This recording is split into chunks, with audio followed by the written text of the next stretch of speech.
ભારતની રાષ્ટ્રીય ચળવળો. પ્રસ્તાવના. ભારતના વસવાટ દરમિયાન બ્રિટિશરોએ ભારતની રાજકીય પરિસ્થિતિથી પરિચિત થયા. ભારતની રાજકીય ખટપટો અને આંતરિક નબળાઈનો લાભ ઉઠાવી બ્રિટિશ ઈસ્ટ ઇન્ડિયા કંપનીએ ઈસવીસન 1757માં બંગાળામાં પગ પેસારો કરી ઈસવીસન 1857ના સંગ્રામ સુધીના 100 વર્ષના શાસનકાળ દરમિયાન ભારત પર પોતાનું આધિપત્ય જમાવી દીધું. અંગ્રેજોએ પોતાનું આધિપત્ય જળવાઈ રહે તે માટે દેશમાં મજબૂત વહીવટી માળખાનો ધીરે ધીરે વિકાસ કર્યો. અંગ્રેજોએ સ્થાપેલા વહીવટી માળખા દ્વારા દેશમાં સમાન કાયદા, સમાન વહીવટ અને બ્રિટિશ પ્રણાલિકા અનુસારનું ન્યાયતંત્ર અમલમાં આવ્યું. આમ છતાં ભારતમાં રહેનારા અંગ્રેજોએ ઇંગ્લેન્ડને વધુ લાભ થાય તેવા કાયદા અને વહીવટની સ્થાપના કરી. અંગ્રેજોએ ભારતના ભોગે ઇંગ્લેન્ડને સમૃદ્ધ બનાવી ભારતનું સૌથી વધુ આર્થિક શોષણ કર્યું. 1857નો સંગ્રામ. ભારતમાં 1857નો સ્વાતંત્ર્ય સંગ્રામ થવા માટે રાજકીય અસંતોષ, આર્થિક શોષણ, સામાજિક અને ધાર્મિક પરિબળો, લશ્કરી પરિબળ તેમજ તાત્કાલિક પરિબળ જેમાં એનફિલ્ડ રાઇફલને લશ્કરમાં દાખલ કરવાની નીતિ જવાબદાર હતી. સંગ્રામનો પ્રથમ શહીદ મંગળ પાંડે હતો. આ સંગ્રામમાં નાના સાહેબ, તાત્યા ટોપે, રાજા કુંવરસિંહ, રાણી લક્ષ્મીબાઈ, બહાદુર શાહ ઝફર વગેરે સંગ્રામકારીઓ સામેલ થયા હતા. 1857ના સંગ્રામના ઘણા પરિણામો અને અસરો ઊભી થઈ, જેમાં ભારતમાં કંપની શાસનનો અંત અને બ્રિટિશ તાજના શાસનની શરૂઆત એટલે કે રાણી વિક્ટોરિયાનો ઢંઢેરો વહીવટી, લશ્કરી, સામાજિક, ધાર્મિક નીતિમાં બદલાવ વગેરેનો સમાવેશ કરી શકાય. 1857નો સંગ્રામ નિષ્ફળ જવા માટે નિર્ધારિત સમય કરતાં વહેલી શરૂઆત, કેન્દ્રીય નેતાગીરીની ઉણપ, અપૂરતા અને પછાત શસ્ત્રો, સંગ્રામકારીઓમાં રાષ્ટ્રીય ભાવના કરતાં પોતાના અંગત સ્વાર્થને પ્રાધાન્ય, યોગ્ય અને સંગઠિત નેતૃત્વનો અભાવ જેવા કારણો જવાબદાર હતાં, જેનો વિસ્તૃત અભ્યાસ તમે અગાઉના ધોરણમાં કરી ગયા છો. બહિષ્કાર અને સ્વદેશી ચળવળ. ભારતની રાષ્ટ્રીય ચળવળોમાં એ એક મહત્વનો બનાવ હતો. બંગભંગના આંદોલનની સાથે સાથે બહિષ્કાર અને સ્વદેશી ચળવળનો અંગ્રેજોની કૂટનીતિના પરિણામરૂપ ભાગલા પાડો અને રાજ કરોની નીતિને લીધે બહિષ્કાર અને સ્વદેશી ચળવળને વેગ મળ્યો. બ્રિટિશ શાસન સમયે બંગાળ એ સૌથી મોટો પ્રાંત હતો, જેમાં આજના બંગાળ, બિહાર અને ઓરિસ્સાનો સમાવેશ થતો હતો. ભારતના બીજા પ્રદેશો કરતાં બંગાળ રાષ્ટ્રીય ચેતનાનું કેન્દ્રબિંદુ હતું. રાષ્ટ્રીય ચળવળનો વેગ અને વિચાર બંગાળમાંથી મળતો. વળી 1857ના સંગ્રામમાં હિન્દુ અને મુસ્લિમ એક સાથે અંગ્રેજો સામે લડ્યા હતા. તેથી ભાગલા પાડો અને રાજકરોની અંગ્રેજોની કૂટનીતિ દ્વારા કોમવાદને ઉત્તેજન આપવા માટે ભાગલા પાડવામાં આવ્યા હતા. વાઇસરોય કર્ઝન દ્વારા વિશાળ બંગાળ પ્રાંતના વહીવટી કાર્યક્ષમતા લાવવાના બહાના હેઠળ પૂર્વ બંગાળ અને પશ્ચિમ બંગાળ એમ બે ભાગલા પાડ્યા. બંગાળાના ભાગલાનો ઉગ્ર વિરોધ શરૂ થયો.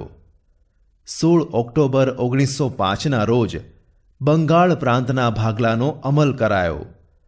તે દિવસ સમગ્ર બંગાળ પ્રાંતમાં રાષ્ટ્રીય શોક દિન તરીકે મનાવાયો. તે દિવસે તમામ વિદેશી માલનું બહિષ્કારનું આંદોલન અને સ્વદેશી માલના ઉપયોગને ઉત્તેજન આપવાનું એલાન પણ થયું.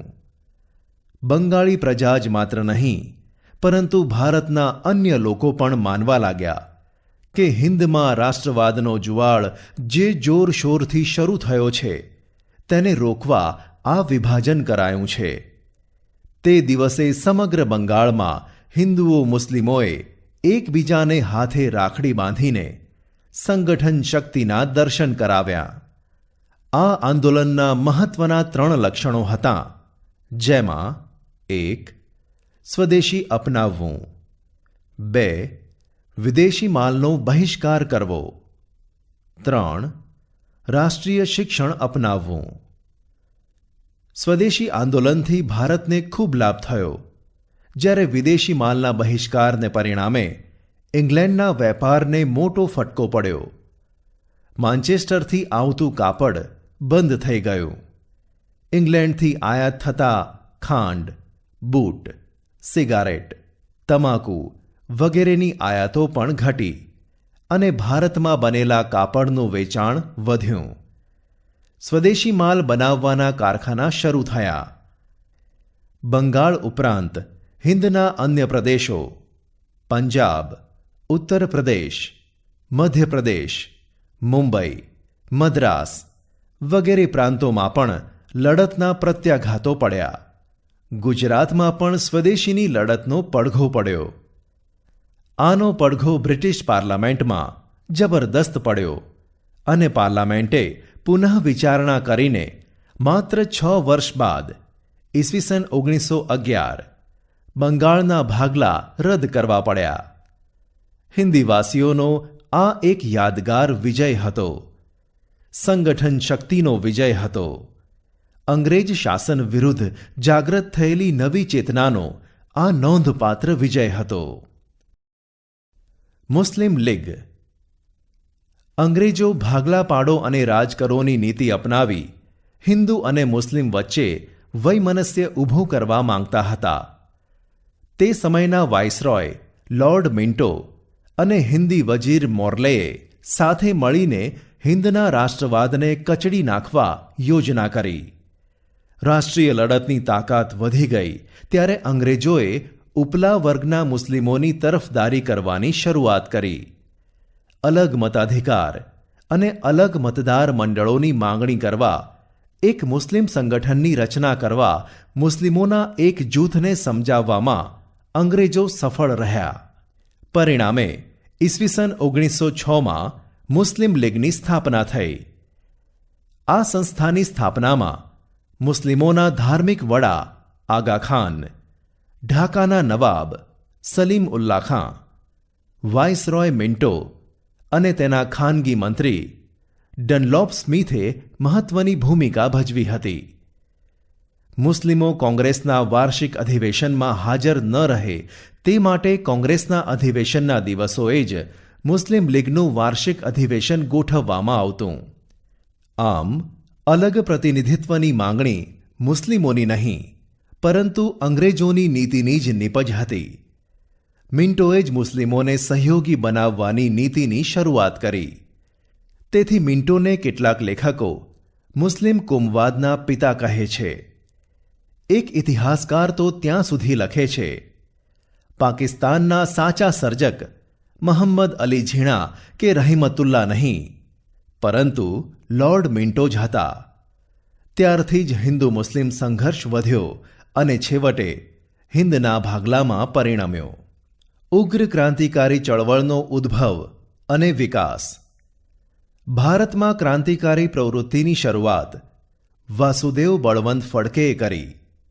દામોદર ચાફેકર તથા બાલકૃષ્ણ ચાફેકર બંધુઓ, વીર સાવરકર, બારિન્દ્રનાથ ઘોષ, ખુદીરામ બોઝ, પ્રફુલ્લ ચાકી, રામપ્રસાદ બિસ્મિલ, અશફાક ઉલ્લા ખાં, ચંદ્રશેખર આઝાદ, ભગતસિંહ, શિવરામ રાજગુરુ, સુખદેવ, બટુકેશ્વર દત્ત, રોશનસિંહ જેવા અનેક ક્રાંતિકારીઓએ રાષ્ટ્રવાદની જ્યોત જલતી રાખી.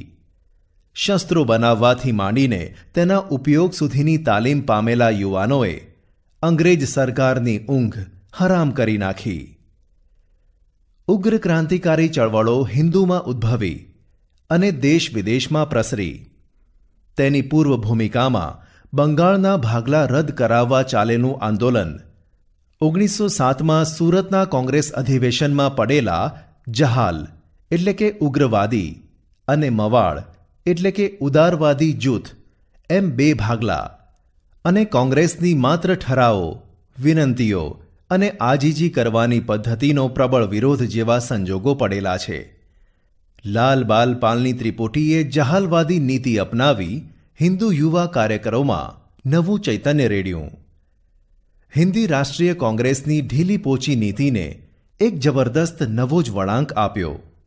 લોકમાન્ય બાળ ગંગાધર ટિળકે તો ઉગ્ર ભાષામાં જાહેર કર્યું, સ્વરાજ્ય મારો જન્મસિદ્ધ હક છે અને તેને લઈને જ હું જંપીશ, જે આઝાદીના ક્રાંતિકારી લડવૈયાઓનો મંત્ર બની ગયો.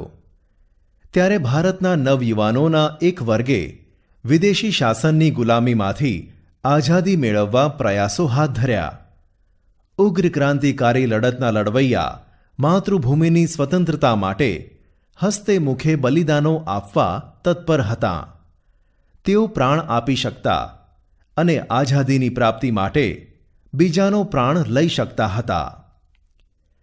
ભારતમાં મહારાષ્ટ્ર, બંગાળ, પંજાબ, બિહાર, ઓરિસ્સા, ગુજરાત, રાજસ્થાન, મદ્રાસ પ્રાંત, ઉત્તર પ્રદેશ અને મધ્ય ભારતમાં ક્રાંતિકારી પ્રવૃત્તિઓ પ્રસરી હતી. આ પ્રવૃત્તિઓમાં મિત્રમેળા સોસાયટી, અભિનવ ભારત સમાજ, અનુશીલન સમિતિ, અંજુમને મુહિલ્લાને વતન, ઇન્ડિયન પેટ્રિયોટ્સ એસોસિએશન, જે પાછળથી ભારત માતા તરીકે જાણીતી થઈ, વગેરે સંસ્થાઓ સ્થાપીને ક્રાંતિકારી પ્રવૃત્તિઓને ભારે વેગ આપ્યો. પ્રથમ તબક્કામાં સંધ્યા, યુગાંતર, નવશક્તિ અને વંદે માતરમ, કેસરી, મરાઠા જેવા વર્તમાનપત્રો અને સામયિકોએ સતત બળ પૂરું પાડ્યું. અલીપુર હત્યાકાંડમાં 34 જેટલા ક્રાંતિકારીઓ પર કેસ ચલાવાયો. હાવડા હત્યાકાંડ તથા ઢાકા હત્યાકાંડના અનેક ક્રાંતિકારીઓની ધરપકડ કરાયેલી. દિલ્હીમાં વાઇસરોય હાર્ડિંજ પર બોમ્બ ફેંકી હત્યા કરવાનો પ્રયાસ. 13 નવેમ્બર 1909ના રોજ અમદાવાદમાં રાયપુર દરવાજા બહાર વાઇસરોય મિન્ટો પર નંખાયેલ બોમ્બ વગેરે બનાવો દ્રષ્ટાંતો રૂપે આપી શકાય. બીજા તબક્કામાં ઈસવીસન 1920-42 કાકોરી લૂંટ કેસ, લાહોર હત્યાકાંડ અને કેન્દ્રીય ધારાસભા દિલ્હીમાં બોમ્બ નાખવાના બનાવો બનેલા. આ સઘળી પ્રવૃત્તિઓમાં સહભાગી બનનાર ક્રાંતિકારીઓ વિશે તમે અગાઉના ધોરણમાં શીખી ગયા છો. ગુજરાતમાં ઉગ્ર ક્રાંતિકારી ચળવળ. ગુજરાતમાં સશસ્ત્ર ક્રાંતિની ભૂમિકા તૈયાર કરનાર સર્વપ્રથમ નેતા અરવિંદ ઘોષ હતા, પરંતુ તેઓ પડદા પાછળ હતા. અરવિંદ ઘોષના ભાઈ બારિન્દ્રકુમાર ઘોષ હંમેશા આગળ રહેતા. બારિન્દ્રકુમાર ગુજરાત આવ્યા અને દક્ષિણ ભાગને ખૂંદી વળ્યા. અહીં તેમને છોટુભાઈ અને અંબુભાઈ પુરાણી જેવા સશક્ત સાથીઓ મળી ગયા. નર્મદા કાંઠે સાકરિયા સ્વામી પણ મળ્યા. આ સ્વામી 1857માં સંગ્રામ સમયે ઝાંસીની રાણી સાથે હતા. બારિન્દ્રકુમારે વડોદરા, ચરોતરનો પ્રદેશ એટલે કે ખેડા, અમદાવાદ, મહેસાણા એમ દરેક સ્થળે મધ્યમ વર્ગના યુવાનોને ક્રાંતિનો રંગ લગાડ્યો. એ સંદર્ભે અમદાવાદમાં રામપુર દરવાજા બહાર વાઇસરોય મિન્ટોની બગી પર બોમ્બ નાખવાનો ક્રાંતિકારી બનાવ બન્યો હતો. અરવિંદ ઘોષે ભવાની મંદિર નામના પુસ્તકમાં ક્રાંતિની યોજના આલેખી. તેનો ગુજરાતી ભાષામાં અનુવાદ પણ કરાયો. ઉપરાંત દક્ષિણા સામયિકમાં તે છપાયેલું. ઉપરાંત ક્રાંતિની યોજનાનો વિચાર ફેલાવવા માટે દેશી વનસ્પતિ દવાઓ, નહાવાના સાબુ બનાવવાની રીત, કસરત, ગુલાબનો કિસ્સો, કાયદાનો સંગ્રહ વગેરે શીર્ષકોવાળી પુસ્તિકાઓ પ્રગટ કરાયેલી, જેથી અંગ્રેજોને ખબર જ ન પડે. આ પુસ્તિકાઓમાં બોમ્બ બનાવવાની રીતો પણ હતી, ચાંદોદ કરનાળી પાસે ગંગનાથ વિદ્યાલયની સ્થાપના કરાઈ, જેમાં અંદરખાને ક્રાંતિકારી પ્રવૃત્તિઓ ચાલતી હતી. ગુજરાતના ઘણા યુવાનો આ ક્રાંતિકારી પ્રવૃત્તિમાં જોડાયા. સરકારે તેમની સામે સખત પગલાં ભર્યા, પરંતુ લડત ન અટકી. છેવટે સરકારને પણ લાગ્યું કે માત્ર દમનચક્રથી શાસન નહીં ચાલે. વિદેશોમાં ક્રાંતિકારી ચળવળ. ભારતને અંગ્રેજોના શાસનમાંથી મુક્તિ અપાવવા માટે વિદેશોમાં પણ ક્રાંતિકારી ચળવળની શરૂઆત થઈ હતી. ભારતમાં ઉદ્ભવેલી ઉગ્ર ક્રાંતિકારી પ્રવૃત્તિઓ ભારતની બહાર છેક England, Canada, America, Germany, France, Myanmar એટલે કે Burma, Malaya, Singapore, Afghanistan, Russia વગેરે દેશોમાં પ્રસાર પામી.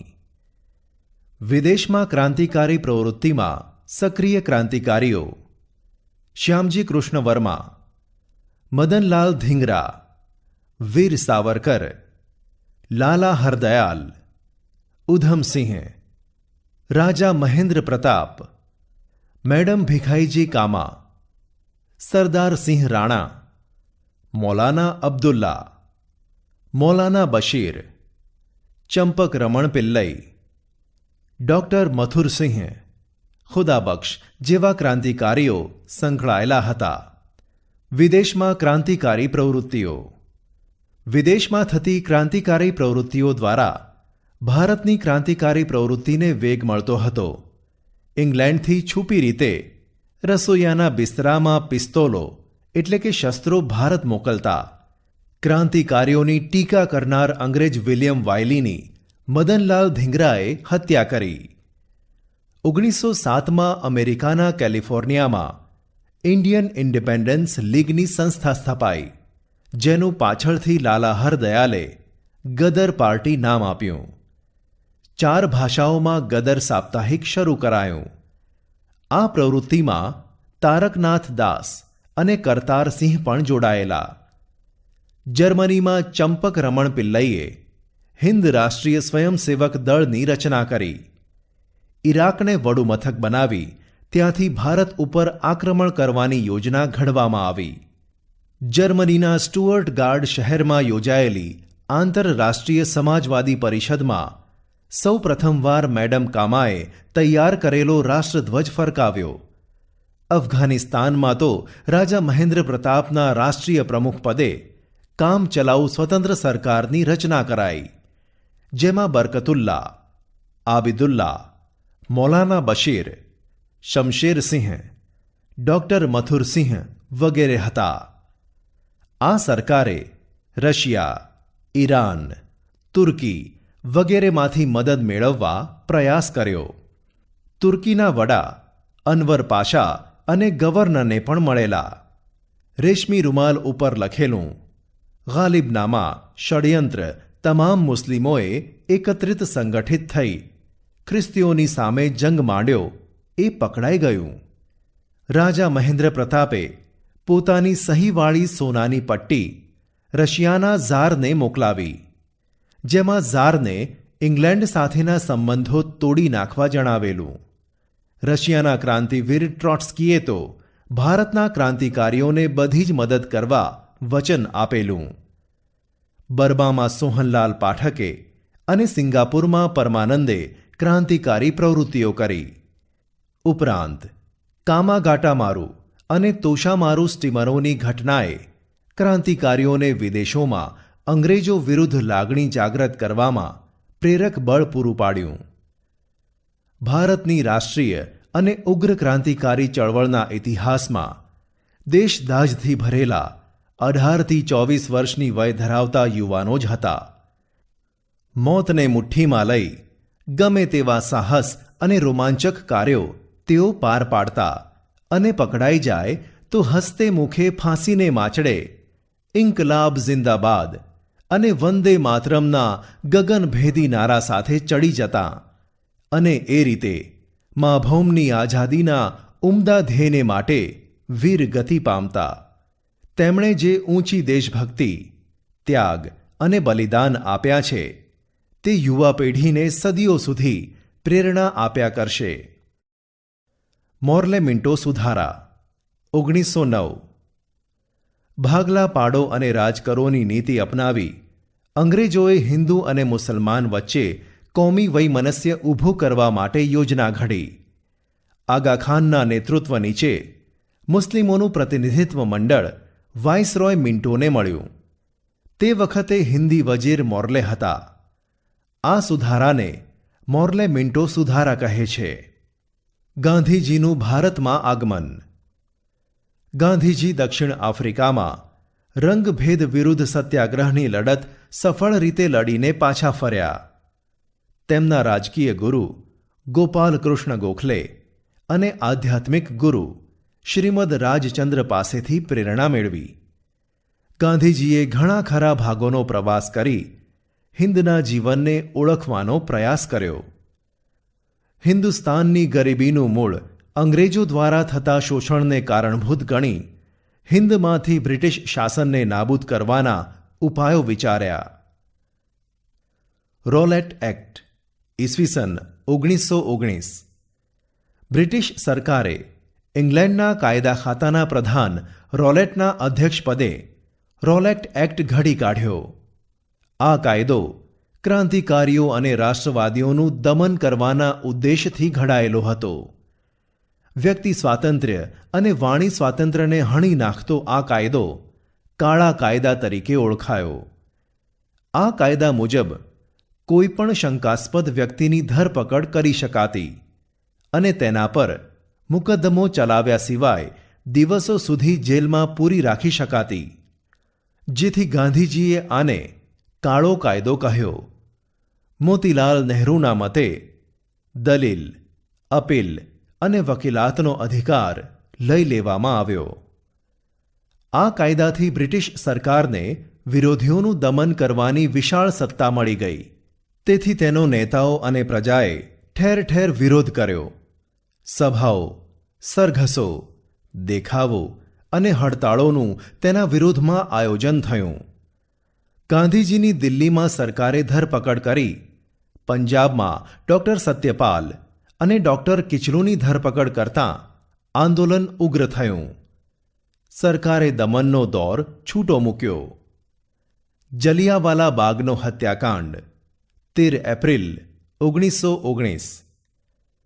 પંજાબમાં અમૃતસરમાંથી લોકપ્રિય નેતાઓ ડૉક્ટર સત્યપાલ અને ડૉક્ટર કિચલુની ધરપકડ થઈ. તેના વિરોધમાં વૈશાખીના તહેવારના દિવસે પંજાબના અમૃતસરમાં આવેલા જલિયાવાલા બાગમાં એક સભાનું આયોજન થયું. લશ્કરના સૈનિકોને લઈને જનરલ ઓડોનિલ ડાયર ત્યાં પહોંચી ગયો. કશી જ પૂર્વ ચેતવણી આપ્યા વગર મશીનગનમાંથી ગોળીઓનો વરસાદ નિર્દોષ પ્રજા પર વરસાવ્યો. બાગની ચારે બાજુએ ઊંચી દિવાલો, વચ્ચે અવાવરૂ કૂવો અને બહાર નીકળવાનો સાંકડો એક જ માર્ગ હોવાથી સંખ્યાબંધ લોકો ગોળીબારનો ભોગ બન્યા. સરકારી અહેવાલ મુજબ 379 લોકો માર્યા ગયા અને 1200 ઘવાયા. જ્યારે કોંગ્રેસે નિમેલી તપાસ સમિતિના મતે 1000 માણસો માર્યા ગયેલા. બ્રિટિશ સરકાર વતી તપાસ કરનાર હન્ટર કમિશને જનરલ ડાયરનો બચાવ કર્યો અને અજાણતા થઈ ગયેલી પ્રામાણિક ભૂલ તરીકે ક્ષમ્ય ગણી. બીજી તરફ ડાયર જ્યારે ઇંગ્લેન્ડ પાછો ફર્યો ત્યારે તેનું 2000 પાઉન્ડ તથા તલવાર આપીને સન્માન કરાયું. આથી હિંદની પ્રજાને જબરજસ્ત આઘાત લાગ્યો. આ અમાનવીય હત્યાકાંડ પછી ગાંધીજીની અંગ્રેજો પરત્વેની રહી સહી શ્રદ્ધા પણ ડગી ગઈ. આ બનાવે સમગ્ર દેશમાં રાષ્ટ્રીય એકતા સ્થાપવામાં મહત્વનો ભાગ ભજવ્યો. અસહકારના ભાવિ આંદોલનની ભૂમિકા પણ આ હત્યાકાંડે પૂરી પાડી. ખિલાફત ચળવળ. પ્રથમ વિશ્વયુદ્ધ દરમિયાન તુર્કી જર્મનીના પક્ષે હતું. તેથી ઇંગ્લેન્ડના વિજય પછી તેની સાથે જે સંધિ કરવામાં આવી હતી તેની શરતો અત્યંત કડક અને અન્યાયી હતી. તુર્કીનો સુલતાન એ વખતે ઇસ્લામ ધર્મના ખલીફા એટલે કે ધાર્મિક વડા હતા. તેણે જે કડક શરતો લદાયેલી તેનો વિરોધ કરીને તેણે હળવી કરવા માટે ભારતમાં જે ચળવળ થઈ તેને ખિલાફત ચળવળ કહેવાય છે. અલી ભાઈઓ મૌલાના શૌકત અલી અને મૌલાના મોહમ્મદ અલી આ આંદોલનના મુખ્ય નેતાઓ હતા. હિન્દુ મુસ્લિમ એકતાના ખ્યાલથી ગાંધીજીએ કોંગ્રેસને આ આંદોલનને ટેકો આપવાનો અનુરોધ કર્યો. કોંગ્રેસના ટેકાથી આ આંદોલન વ્યાપક બન્યું. અસહકારનું આંદોલન 1920-23 ડિસેમ્બર 1920માં થયેલા અસહકારના આંદોલનને નાગપુર અધિવેશનમાં બહાલી મળી. કોંગ્રેસે હવે બ્રિટિશ સામ્રાજ્યના નેજા હેઠળ સ્વશાસનને બદલે સ્વરાજ્ય જ જોઈએ એવી બુલંદ માંગણી કરી.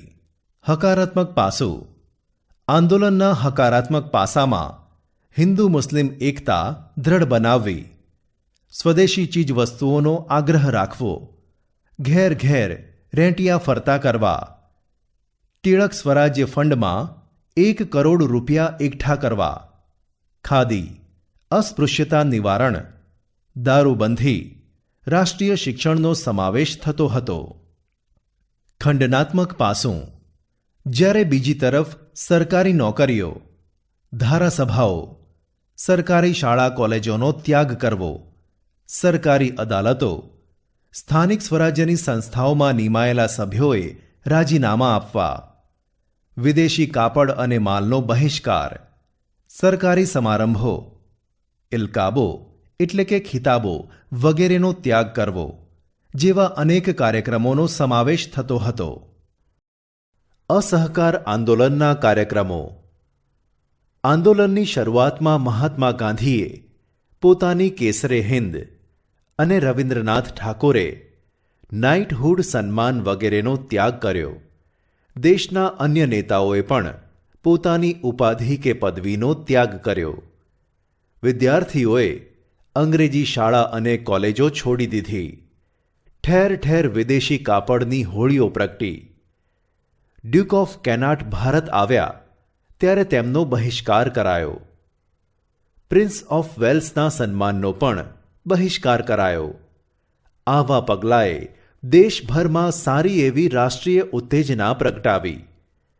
બીજી તરફ રાષ્ટ્રીય શાળા કોલેજોની સ્થાપના થઈ, જેમાં કાશી, બિહાર, જામિયા મિલિયા, ગુજરાત વગેરે નામની રાષ્ટ્રીય વિદ્યાપીઠો સ્થપાઈ.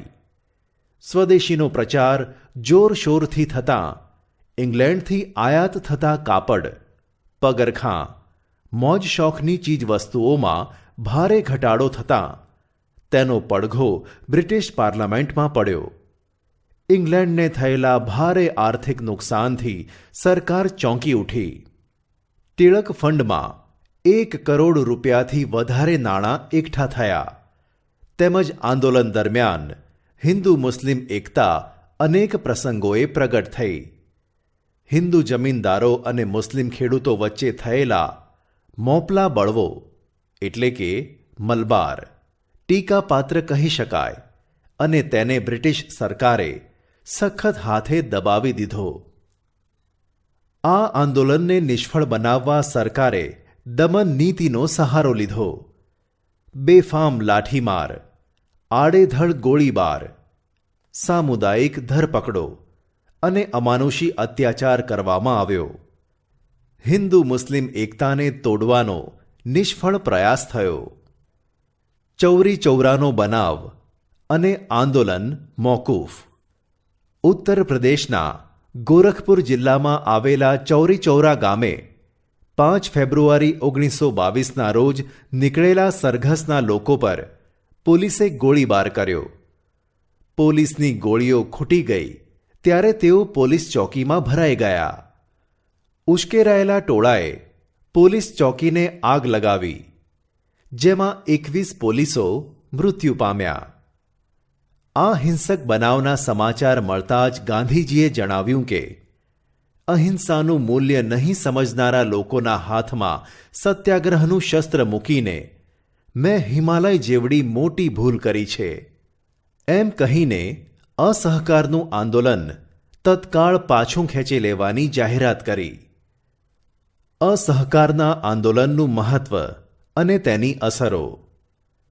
આ આંદોલનને પોતાના હેતુઓ પ્રાપ્ત કરવામાં ભારે સફળતા મળી ન હતી, પરંતુ તેના નકારાત્મક અને રચનાત્મક કાર્યક્રમો દ્વારા તેમણે લોકોને તેમના અધિકારો પ્રત્યે સભાન કર્યા. સરકાર તરફ એક વિરોધી વાતાવરણ સર્જાયું. લોકોમાં અન્યાયની વિરુદ્ધ સંઘર્ષની ભાવના પ્રબળ બની. ભારતના બધા જ વર્ગોમાં રાજકીય જાગૃતિ આવી. સ્વરાજ્ય માટેની તેમની શ્રદ્ધા અડગ બની. લોકોમાંથી લાઠી, દંડ અને જેલનો ભય દૂર થયો. યુવાનો અને સ્ત્રીઓ પણ રાષ્ટ્ર સેવામાં આગળ આવ્યા અને કોંગ્રેસ લોકોની સંસ્થા બની.